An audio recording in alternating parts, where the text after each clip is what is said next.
I can be like jackass of the month. Sure. He had plenty of full fuel filters, but they were. Well, here's Captain Chris aboard a boat, looking at these spare fuel filters. Not to mention the boat owner's name. Not to mention the boat owner's name, who just bought the boat. But you can see they're wrapped in plastic, and it looks a little messy because these were in a box, a plastic box with no water drains in the bottom. And there was a lot of wet items inside of this box. And listen to this. So, when you're storing things like fuel filters, oil filters, other type of Racor fuel filters, anything that you want to keep dry, remember, keep it dry. Don't put it with anything wet, because this $25 fuel filter is garbage.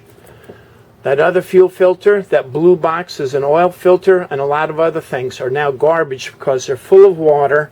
And the only value that we have with these now is the part number. So we can go buy another Caterpillar part number, 1R-0750. Also educational value.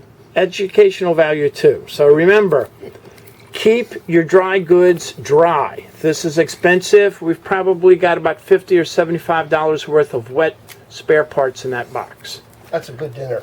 Yeah, that's a good dinner. Ruth Chris. You have any questions about boating? Remember to ask Captain Chris.